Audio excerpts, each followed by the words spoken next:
Latin American guerrillas carry out intensive training in the swamps and jungles around the troubled Caribbean.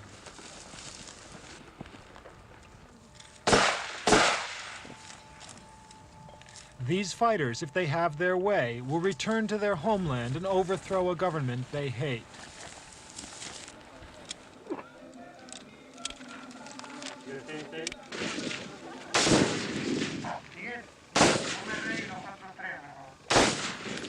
So far, the shooting is only at targets.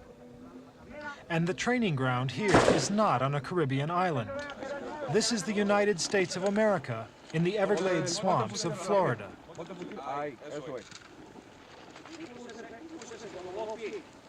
The flag, though, is Cuban, and the guerrillas being trained here are Cuban exiles. Their instructors include veterans of the ill-fated Bay of Pigs expedition, an attempted invasion of Cuba in 1961 by anti-Castro forces. That mission failed dismally, but there is a hard core of Cubans who hope to do better next time.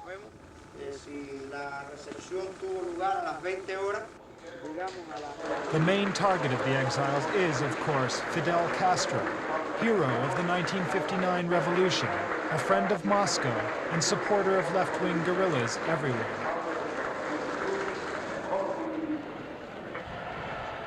This year, May Day in Havana was, as always, an extravaganza of color, noise, and speeches.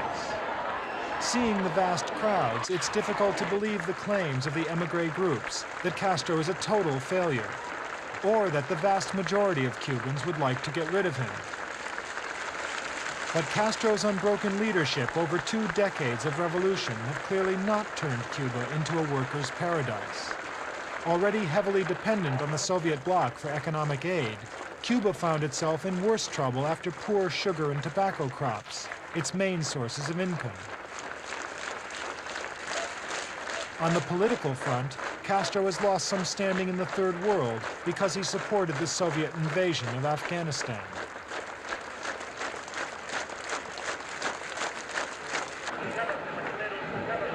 The revolutionary spirit of Che Guevara has also met with very limited success elsewhere in Latin America. There has been a popular revolution in Nicaragua, and there is a left-wing government on the Caribbean island of Grenada. But otherwise, the Cuban example of revolution has not been successfully imitated. Where there have been democratic elections in the Caribbean, there has in fact been a swing to the right in recent years. Fidel Castro appears as isolated as he has ever been.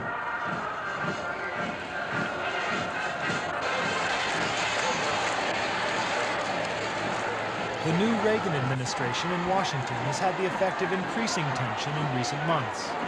American officials have openly accused Castro of intervening directly in the civil war in El Salvador, reviving the charges that he is a troublemaker and an exporter of revolution. At the same time, though, the aggressive Reagan attitude gives Castro the chance to revive anti-American feelings and to recall the Bay of Pigs adventure in particular. The story of how over 1,000 would-be invaders were quickly killed or captured 20 years ago has been explained to the new generation as one of the revolution's finest hours. The charges of CIA involvement and the success of revolutionary Cuba's fledgling defense forces are recorded permanently on the invasion site, which has been turned into a memorial and war museum. For Castro followers, the message is, never trust Uncle Sam. He is the people's enemy.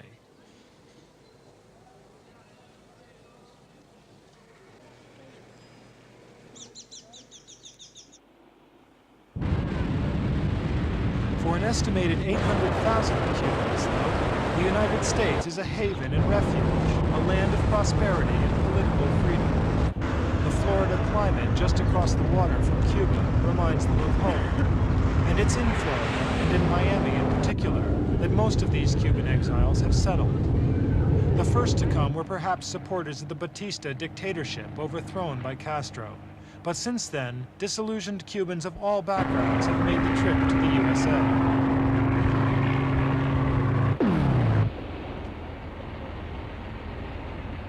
In the summer of 1980, though, an apparently endless flood of small boats brought thousands upon thousands of Cubans to the American mainland. This was to become the most important event in Cuban-American relations since the Kennedy-Khrushchev missile crisis of October 1962. Fidel Castro had suddenly decided that all disaffected Cubans who wanted to leave could do so. But he cynically forced the American boats to take hundreds of criminals, mental patients, and social undesirables as well, something the Americans only discovered too late.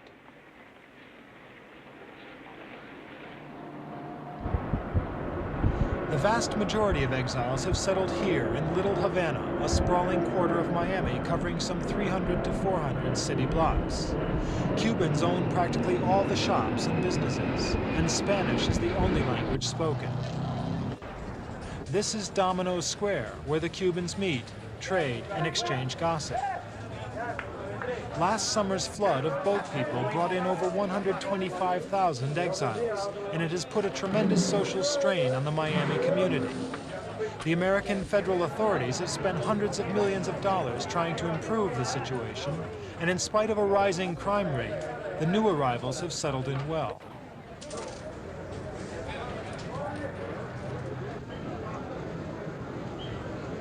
The authorities have shown a remarkable degree of tolerance towards certain paramilitary groups of exiles who parade openly with weapons and uniforms in downtown Miami. Besides the Cuban émigrés, there are right-wing Nicaraguans forced out by the Sandinista revolt against the Somoza regime.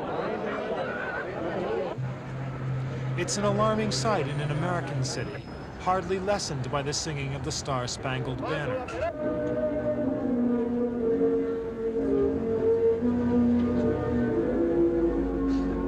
The victory of the Marxist Castro was a blow for most of Cuba's Roman Catholic clergy.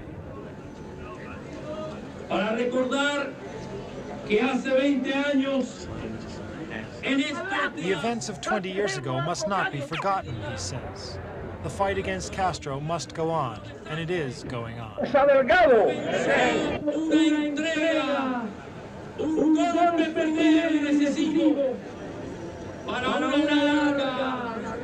The Americans show remarkable tolerance in allowing public meetings like this. But officials stress that America does not support any of the paramilitary groups or any of their aims. To avoid any public scandal, the serious training of the guerrillas takes place on private estates outside Miami in the Everglades swamps.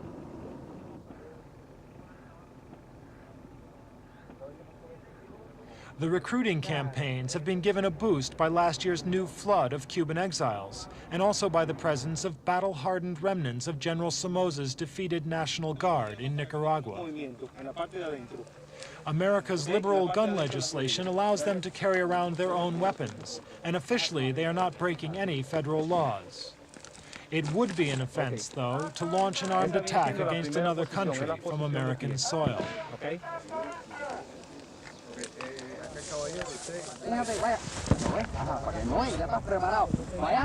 Exact figures are hard to find, but the exiles who dream of carrying out a successful version of the Bay of Pigs had probably dwindled to a few dozen by the mid-1970s. Now, suddenly, they can be numbered at least in the hundreds, and possibly in thousands.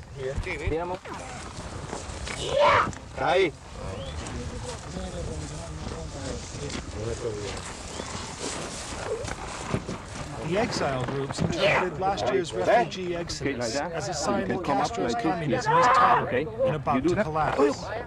These men believe they could give it the coup de grace. Now, see the way you are right there. Or just down real hard, but you gotta go. One of the main Cuban paramilitary groups is called Alpha 66. Its leader is Diego Medina, a man who claims to be just as much a Cuban patriot and populist as Fidel Castro. Diego, in fact, fought as a guerrilla alongside Castro against Batista a quarter of a century ago. But he soon became disillusioned with the revolution and with Russian influence. Alpha 66, says Medina, does not look to any foreign power for help in its efforts to bring about a counter-revolution in Cuba. The main fight will be inside Cuba, because a people can only achieve true freedom if it is prepared to fight for that freedom.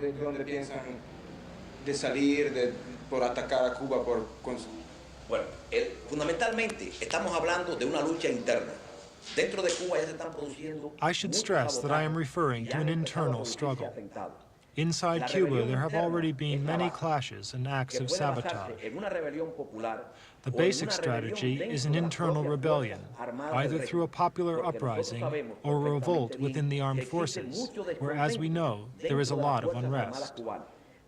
This is so intense that Castro is now afraid of his own armed forces, and he is now creating a paramilitary organization, the territorial militia. This exists alongside the regular army in order to put down any military revolt. There is evidence that rebellion could come from the people, from the armed forces, or from those in the administration, even from people close to Castro. Y hasta inclusive de los más allegados al tirano de Cuba y también dentro de los que forman parte de la administración del gobierno. The moment will come when all these dissidents will unite, and through a coup d'etat will bring down Castro's dictatorship in Cuba. Did he think the majority of the Cuban people living on the island shared his opinion of the Castro regime? Tengan la misma ideología que ustedes, entonces sean a contra del régimen de Castro. Seguramente que sí. Castro en este momento no cuenta ni con un 5%. Most likely, yes. Right now, Castro cannot count on the support of even 5% of the Cuban population. This can be proved by the number of repressive measures he has been forced to take to keep public order. If you were to ask any of the Cubans arriving here how many of his acquaintances in his town or village are Castro supporters, he might give you 2 or 3 names, and out of the many thousands of people in his area, a survey would show that 95% of Cubans are now totally opposed to Castro's dictatorship. Y podemos estar seguros que más del 95% se opone actualmente a la tiranía castrista en Cuba. We asked if he thought the United States would give any assistance. Es una pregunta que es interpretativa. Si los Estados Unidos de Norteamérica, that's a question open to several interpretations. If the United States, following the new anti-communist foreign policy of President Reagan, were prepared to help us, we would certainly welcome that assistance. However, our plans are not contingent on any American help. Furthermore, if American aid were conditional on Washington directing what our actions should be, we would simply turn the offer down. We are not asking the U.S. government for any kind of help.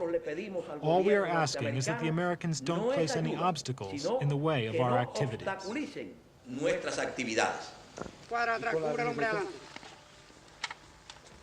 America certainly won't provide any assistance. But there's one nightmarish scenario that some exiles ponder on. If the Soviets invaded Poland, they say, America might retaliate at Cuba to avoid a head-on conflict. If that did happen, this somewhat improbable army believes it could have a real battle on its hands.